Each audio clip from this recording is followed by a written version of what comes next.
like to introduce and acknowledge the United States Navy Sea Cadet Corps, John T. Dempster Division, located here, stationed here on the Lawrence National Guard Armory, who will post the colors.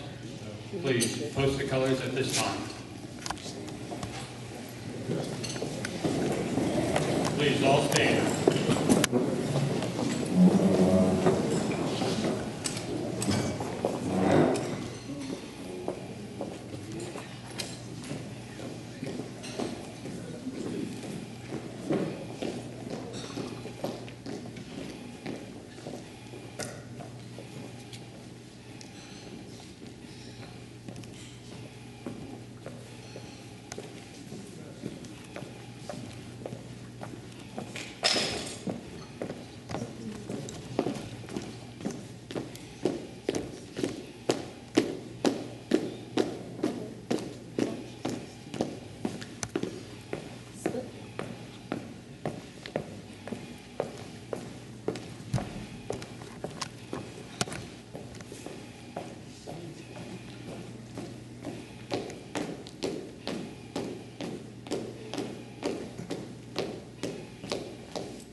Ladies and gentlemen, our national anthem.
Ladies and gentlemen, if you all remain standing and join me to the Pledge of Allegiance. I pledge allegiance to the flag of the United States of America and to the republic for which it stands, one nation, under God, indivisible, with liberty and justice for all. I would like to call on our chaplain, Chaplain John Navinger, for an invocation for the evening.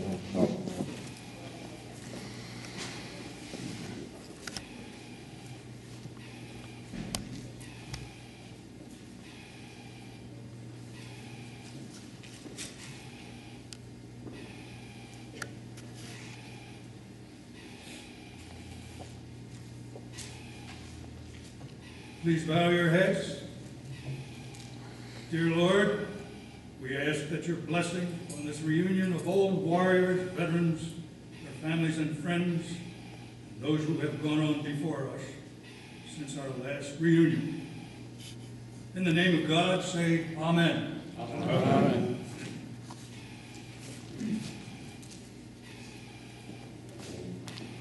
Thank you, John.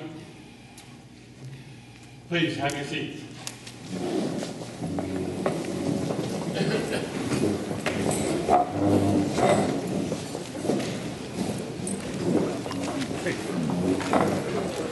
As we continue, I would first like to recognize the attendance of a number of people that have given their utmost over the years. Okay. But very first,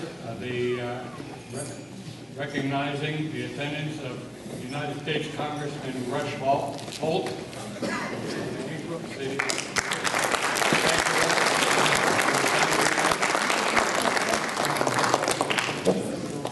We recognize the attendance of the retired Brigadier General Thomas Sullivan, Association member, Honorary Colonel, and former Assistant Division Commander, 42nd Infantry Division. Thank you. Thank you, Tom, for attending.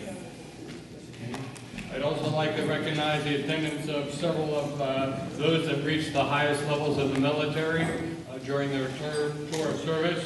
Colonel Frank Capario, Frank Chapin, Howard Housel, John Dale, the Curator Emeritus of the National Guard Museum of New Jersey, John Meyer, former State Aviation Officer, former Commander of the 112th Field Artillery Association, Len Barney of the Military Academy, former Commander of the Robert Watson, former Commander of the 3 of the 112th. Also now acknowledging most definitely the presence of the current Commander of the only Field Artillery, 112th Field Artillery Battalion in the state of New Jersey now, Lieutenant Colonel Joel Martin.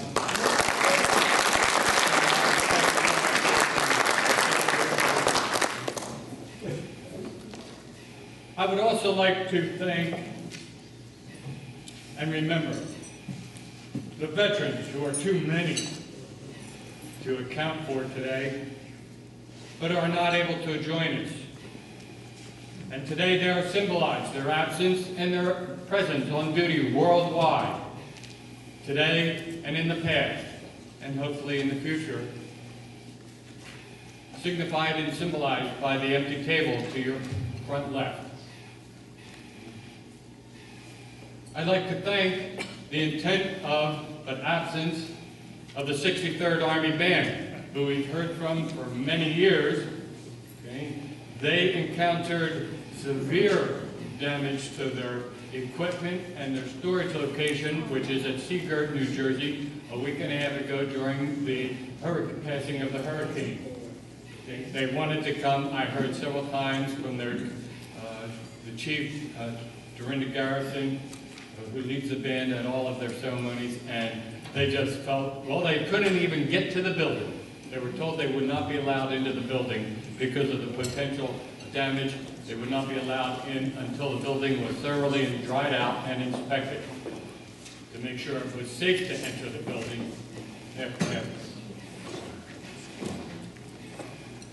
Today I'd like to recognize the personal effort of one of our members, Mr. Lou Ayers, for the restoration of the 112th Field Artillery Unit insignia on the center of the floor. It's been located under the Gatling gun. That's there. And it's only, the Gatling gun is only there to protect it because he worked so hard, did such a nice job, but it takes weeks for the paint to cure. And so we didn't want anybody walking across it and damaging it anew. You know, I apologize, but it is, I mean, you can see it clearly from virtually all vantage points, and it really, he did an excellent job.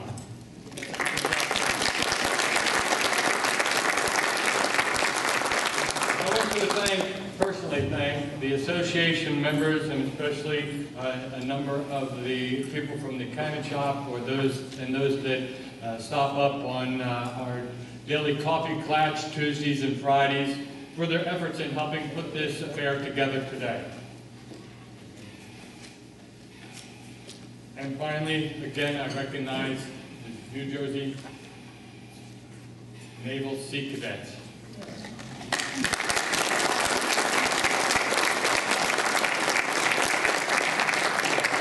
Thank them for their participation, not only as attendees, but as participants in the ceremony. Thank you so much. And if I'm not positive, I got a quick learning that one of their leaders was promoted during this last year. I'm not sure, both were promoted from Lieutenant JG to full lieutenant. That is Lieutenant Michael and Deborah Tracy.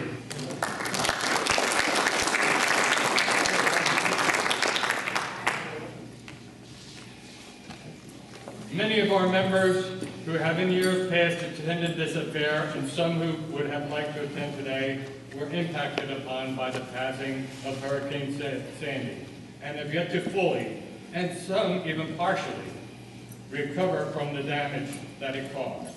We wish them well. We wish them Godspeed. We hope that they'll be able to join us in the near future. For some, we hope they'll even be able to get back into their homes in the near future. And as you've seen as you arrived, there may have been some limited parking around the building. Okay? And if you were able to find a place nearby, you probably had to avert the military equipment. Well, the New Jersey National Guard, a goodly number of them were called to active duty immediately after, maybe even during the passing of Hurricane Sandy. And they're around the building. They're stationed here. They've been on duty 24 hours a day for the past, 11 days now? Give or take a day. Okay. Colonel Martin, one of them, he's stationed up in Morristown. He's one of those that is spending a goodly portion of his time. Okay. And they are our soldiers of today. And they are again sacrificing of their time and effort and providing support and assistance to the communities across the state, while at the same time possibly being extremely concerned about their own personal families and properties' safety and welfare. We wish them well, and our hearts fully thank them for their service to the state.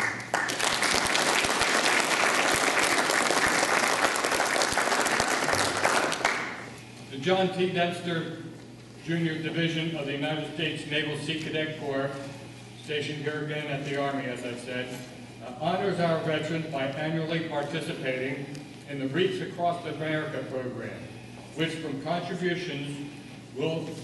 generous contributions, will provide for the delivery of a commemorative wreath at the Beverly National Cemetery. They will do it at the Beverly National Cemetery. Different divisions do it nationally across the country to different cemeteries. I don't know if it's a standard one day or not on the December 15th for everybody. Thank you, for everybody. They will do it on the 15th of December, and I understand now that it's across the country. That's a huge national event for the Sea Cadets and the Reach Across America program. You'll find on your table an announcement to that effect.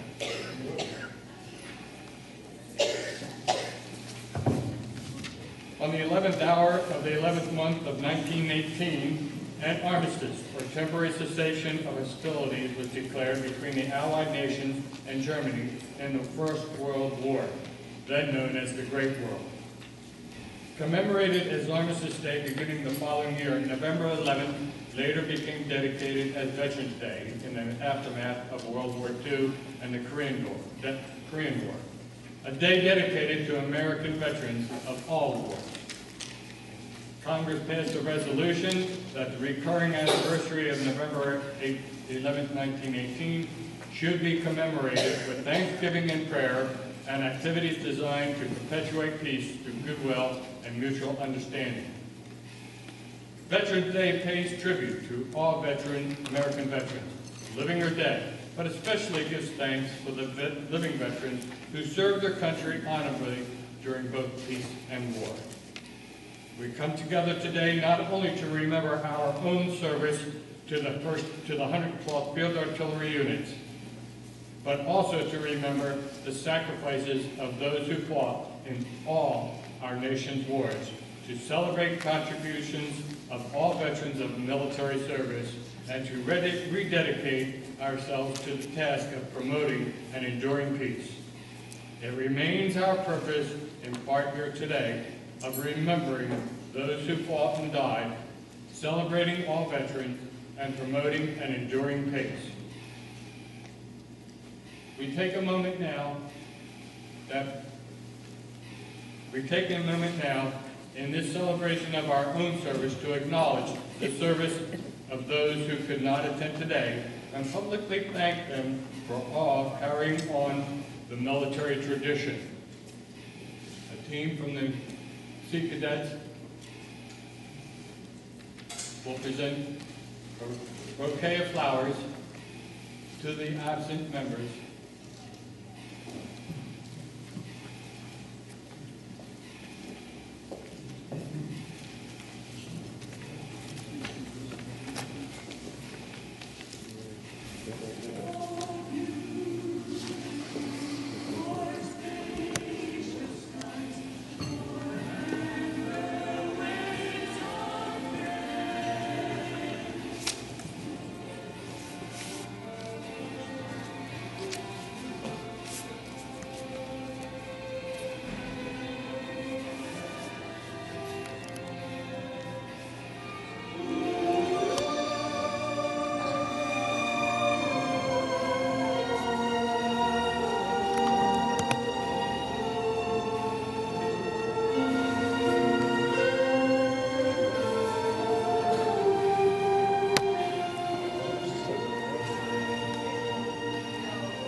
At this time,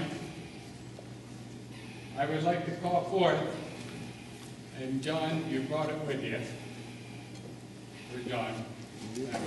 John Navinger. Okay. John Navinger, Command Sergeant Major retired, John Navinger, was recently honored by the presentation by the government of France with membership in its Legion of Honor.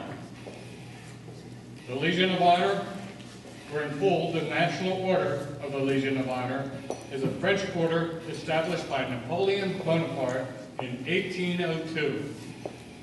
The order is the highest decoration in France and is divided into 5 degrees. Okay? Chevalier, Officer, Commandeur, Grand Officer, and Grand Croix. Mr. Rush Holt, Congressman Rush Holt, was very instrumental. During the war and immediately after, the military records apparently got a little confused, and numerous members of our armed services who served in France were not truly given credit on their own military record. Congressman Rushholt made his office, he and his office made an extreme effort of communicating with the military, the Department of Defense, and got that record corrected, which allowed John to receive this very distinguished award. I'd like Mr. Holt to come forward. And yes, John's saying it took over 2 years from the time he started. John, Mr. Holt, that's Decades, actually.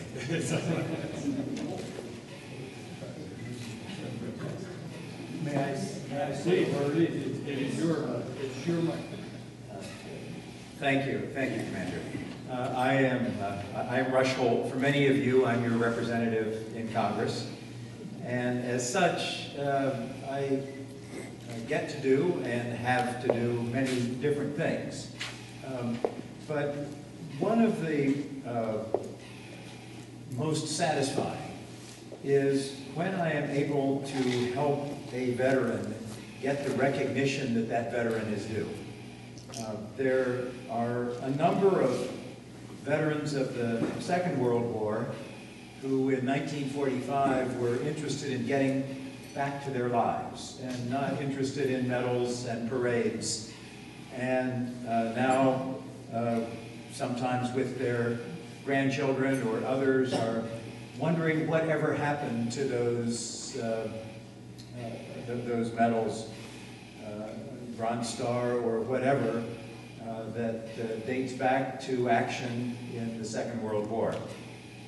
There were fires in military record halls that lost some of the records. There was bureaucracy, or sometimes the discharge papers are just written wrong. And in this case, John Navinger's recognition by the French government was delayed because they insisted that he was with a different outfit than the one that was actually at the Battle of the Bulge. So finally, and after a few inquiries, I don't know why, but the French just stopped talking to John. and so John thought maybe they would talk with me. And so we eventually got the discharge papers cleared up, and the French consulate was willing to talk with us again. And let me read, if I may, the letter that John Navinger received a few months ago. This was August 22nd from Ambassade de France aux États-Unis, the Chargé d'Affaires from Mr. Frédéric Doré. I'm pleased to inform you that by decree of the President of the French Republic on August 2nd, 2012, you've been appointed a Chevalier of the Legion of Honor. This award testifies that the President of the French Republic's high esteem for your merits and accomplishments. In particular, it is a sign of France's infinite gratitude and appreciation for your personal and precious contribution to the decisive role of the United States in the liberation of our country during World War II. It has a mention of the history of the Legion of Honor going back to Napoleon in 1802. And this is the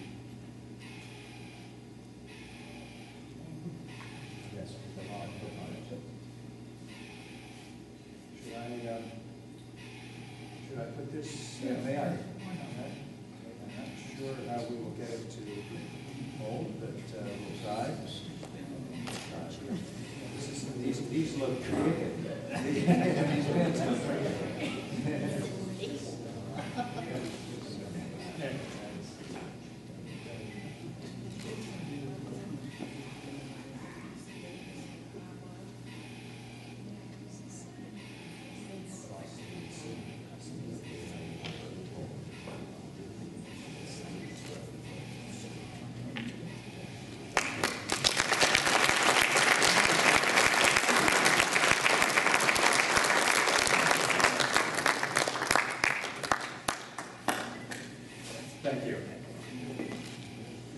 thank you, Mr. Holt. Very much appreciate your attendance and that presentation. I think it was long, well worth waiting for.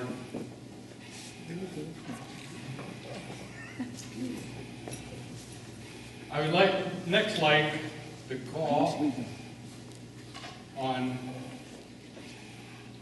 Commander of the Northern Chapter, Vince Perowick, to escort Colonel Retired Howard Housel to the front.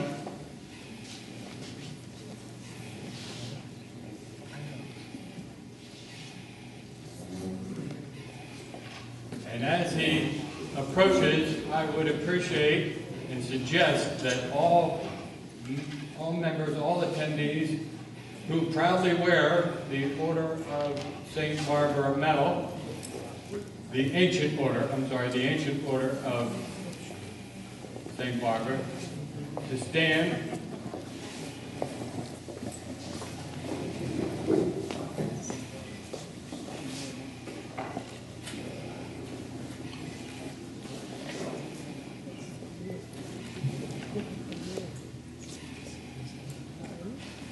To all field artillerymen, wherever ye may be, greetings. Know ye that it appeared at Fort Sill, in this land of the Kiowa, Apache, Comanche, the pristine domain of Geronimo, the nomination of a likely candidate for the ancient Order of St. Barbara.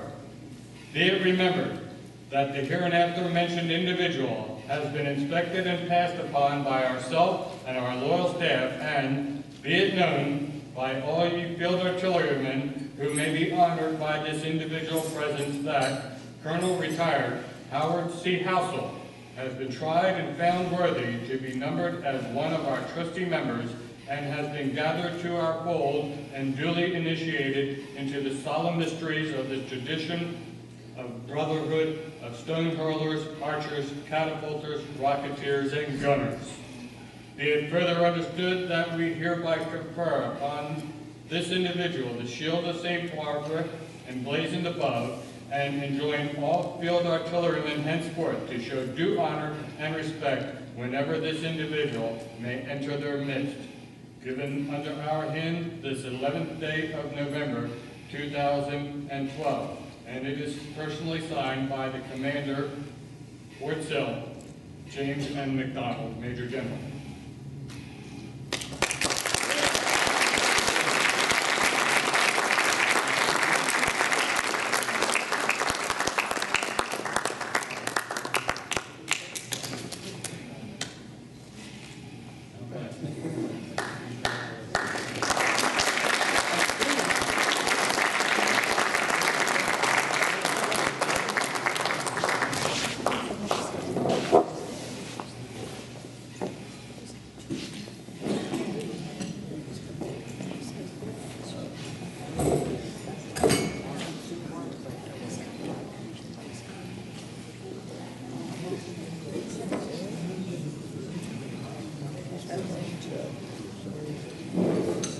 I would also, at this time, now like to invite all awardees of the Order of St. Barbara, ancient and honorable, to join with me up front to welcome 2 new members to the order.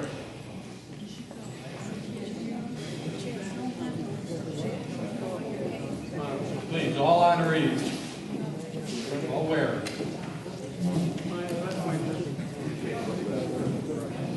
Yes.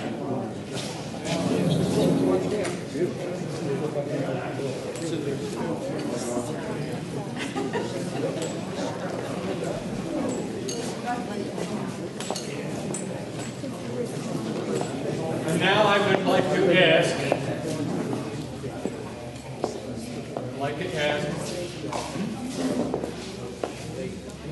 Mrs. Teresa Turner to escort her husband to this microphone. And Mrs. Joyce Pukima to escort her husband forward to this microphone.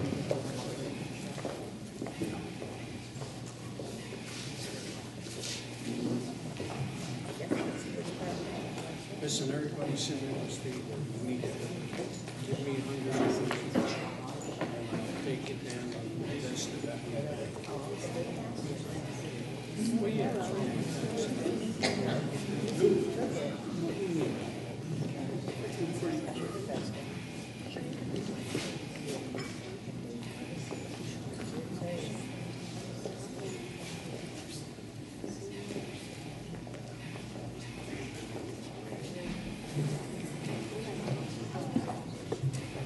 To all you field artillerymen, wherever you may be, greetings. Know ye that there appeared before the most arduous and selective committee composed of highly esteemed and proven field artillerymen, likely candidates for the honorable order of St. Barbara. Be it remembered that the hereinafter named mentioned individual has been inspected and passed on by ourselves and our loyal staff. Be it known by all you field artillerymen to whoever may be honored by this individual's presence, these individuals, Command Sergeant Major David H. Turner, and Sergeant First Class Retired George Bukima, have been tried and found worthy to be numbered as one of our trusted members, and has been gathered into our fold and duly initiated into the solemn mysteries of the traditional brotherhood of stone hurlers, archers, catapulters, rocketeers, and gunners. Be it further understood that we hereby confer upon this individual the shield of St. Barbara emblazoned above, and enjoy all field artillerymen henceforth to show due honor and respect wherever this individual may enter their midst. Given under our hand this day, the 10th day of November, 2012, Joel L. Martin, Lieutenant Colonel, commanding 3 of the 112th Field Artillery Battalion.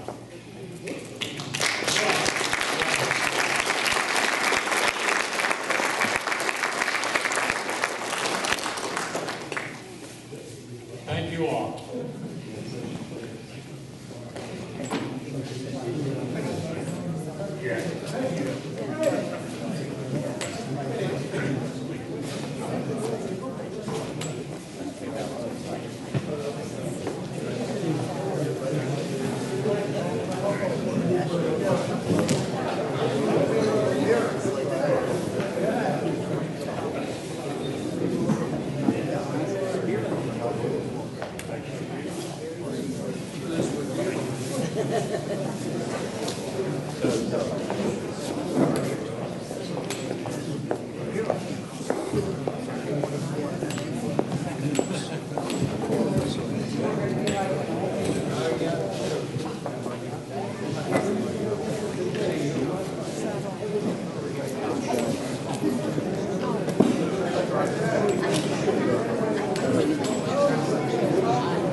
And next, I got one more thing to do.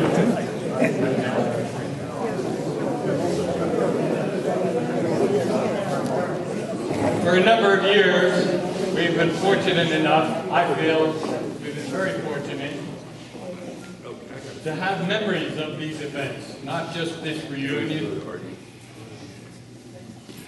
and of course not just the old photos of World War II and thereabouts that are hanging in the Heritage Room and around and in the museum, but we have gotten memories captured during the last many years of our various social events that have helped us carry on the tradition. And this effort has been accomplished by one of our members, charges us nothing, thankfully.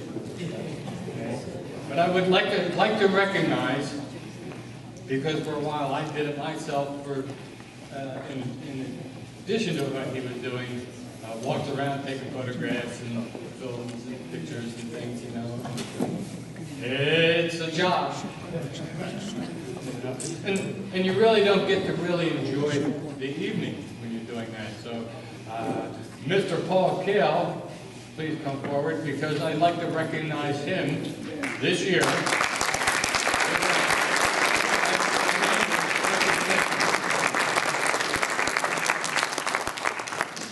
There's not a whole big speech, because I just said the speech, okay? But I want to thank you for your time and effort.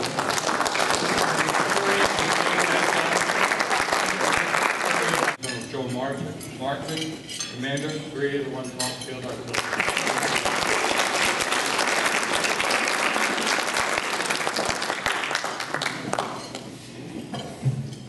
Thank you.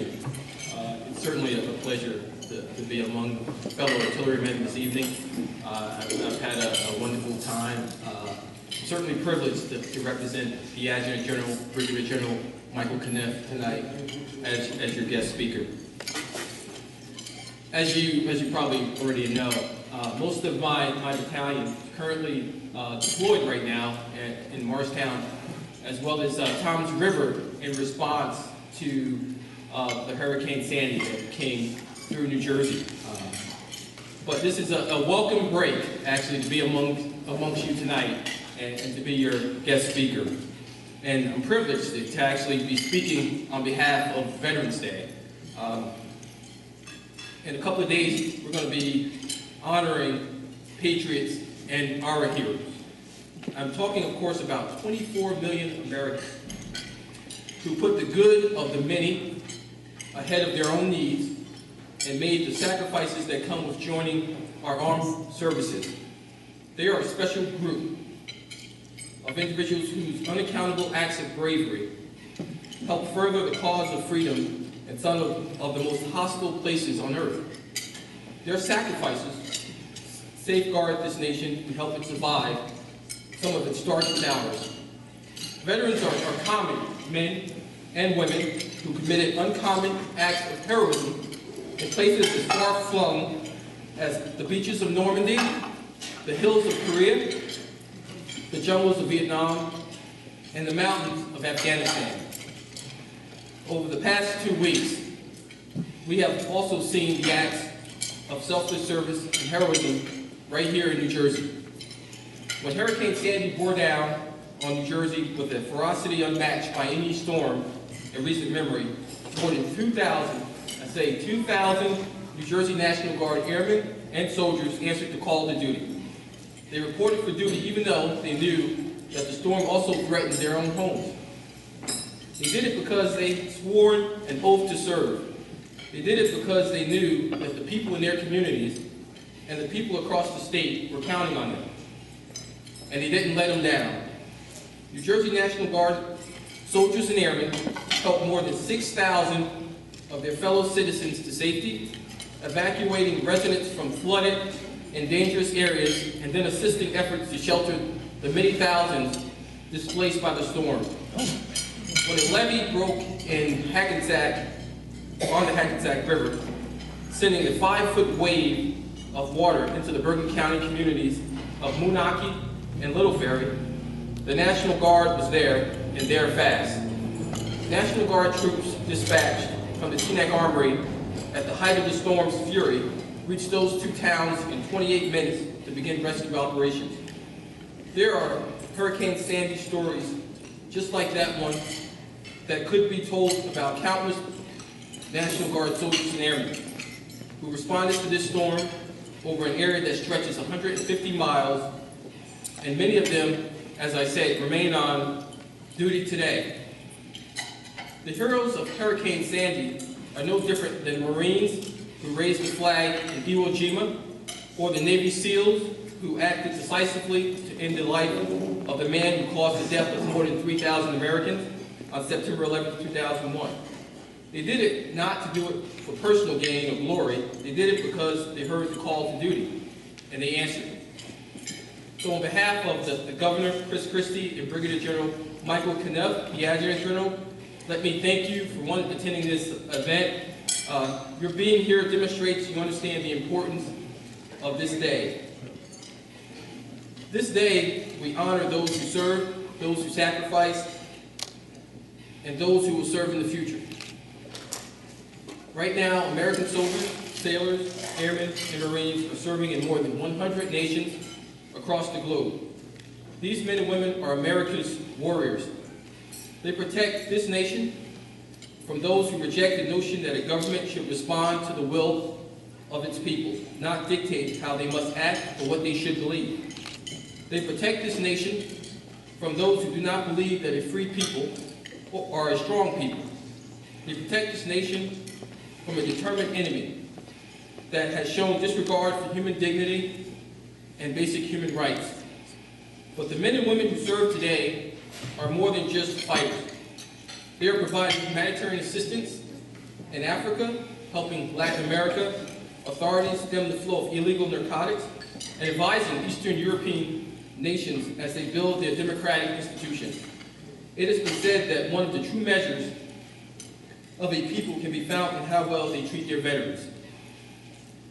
By that standard, the people of New Jersey should be commended, because this great state has been extraordinary, or has taken extraordinary steps to ensure that its 426,000 veterans receive the entitlements they have earned through their service.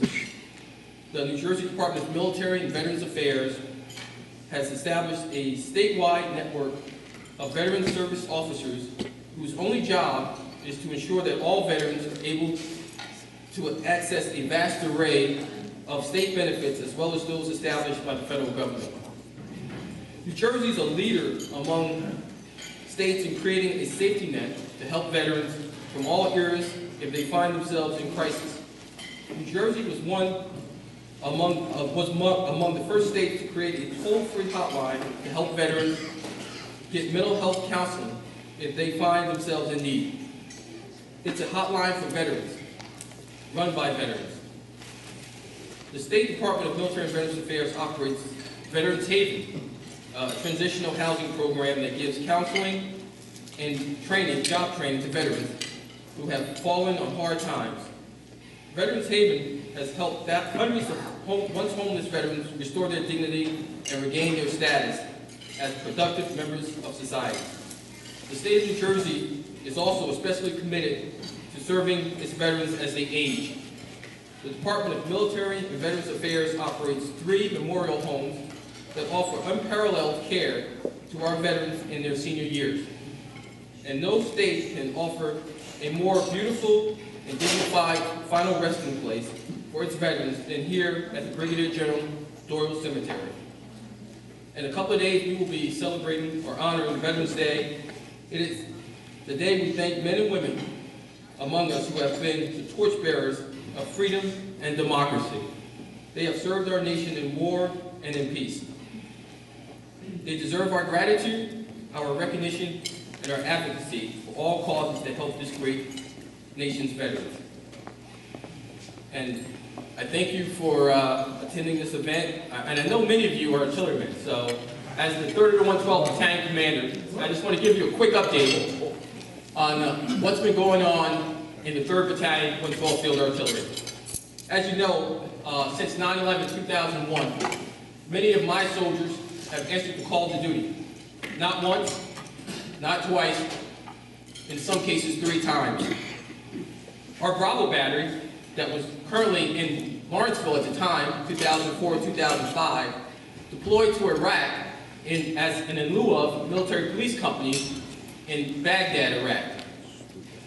From 2005 to 2006, Alpha Battery in Morristown and Bravo Battery, Charlie Battery, which is in Toms River, deployed to Germany and Italy as military police companies to do local law enforcement on United States-German military compounds. And then, again in 2008 and 2009, Alpha Battery, as well as Bravo Battery, now located in Toms River, deployed to Iraq again as military police companies performing contingent operations in Baghdad, Iraq. So we've been quite busy over the last decade.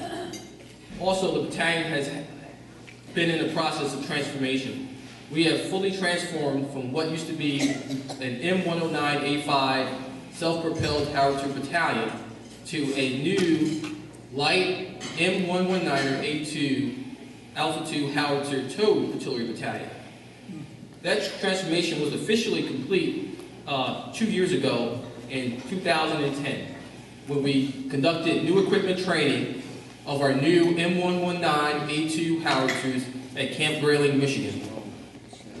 I had the privilege to command this battalion this past summer. We were at Fort Drum, New York, and we certified our platoons, our howitzer platoons, on what we call Table 12, which is our platoon level certification and qualification. In addition to transformation brought for the artillery battalion all our fire support personnel, and I know that sounds familiar to many of you here. They no longer were part of our battalion. They are actually now organic to the maneuver units in which they supported. This created a better relationship in their ability, the maneuver units, to actually call for fire support. We're also in the process of fielding a Q-36 radar in December of this year. So next month we'll be in the process of doing new equipment training for the Q-36 radar, which brings internal target acquisition assets to the Field Artillery Battalion, which was once at Duvarney. The future. What does the future hold for the Field Artillery? The battalion will grow from what is now 400 personnel or 400-person battalion to over 500 personnel in the next couple of years, in which we will now transition all our fire support personnel that have been sent out to the maneuver units back into the artillery battalion, which is something that most of you are probably familiar with. We're also going to field more radars, a Q-50. I know these things sound probably Greek to you, but we're going to field Q-50 radars for the artillery battalion, which will give us an added capability as far as target acquisition. And we're also going to field what we call an FA composite battalion, which means that we will not only be 105 millimeters, we will also have 155 millimeter howitzer battery, in addition to the M119A2 howitzers that we have. This will allow the battalion to be more versatile and more lethal. We have a tremendous future in store. I thank you for your support. I really do. Thank you for your support, the 112th Field Artillery Association. I see many of you on different occasions, and it's a great opportunity to talk to you about the past, but also to talk to my battalion, the members of my battalion, about the importance of remembering our legacy. And that legacy is you.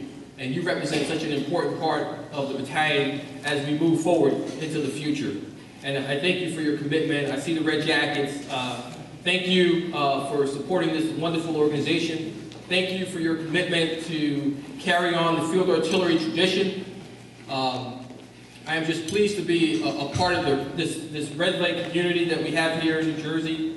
And one day in the future, I will hold an open house where I will invite all of you former artillerymen back to the battalion to kind of take a look at how we've modernized our equipment and the transformation that we've made. And I look forward to meeting each and every one of you. Thank you for inviting me as your speaker tonight. And I'm pleased and privileged to be here to speak with you. So thank you. God bless you. God bless America. And God bless all those veterans who's answered the call to duty. And thank you. Tom.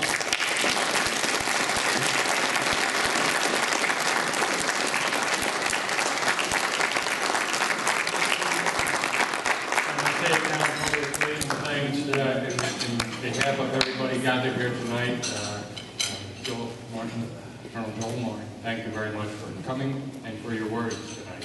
I'm sure it was interesting to me because there were a few things I didn't know about, okay, and I come up here twice a week, okay, and you just don't hear so many things, okay. But on the other side, some things never change, okay. You mentioned near the end Composite Battalion. Who remembers? 4th of the 112th? You know, Barney, George Bakima. Guess what, Joel? This is not the first time around. 4th of the 112th was 155 8-inch. 155 self-propelled and an 8-inch towed battery. Some things just don't change, do they? But what goes around comes around. Okay. Sea Cadets. Can we get together and withdraw the colors? Okay. Dessert will be served after the colors are withdrawn. Give them a few minutes, take care, and I'll play some music while they do that. Please, all stand.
Thank you, ladies and gentlemen. Have a good evening.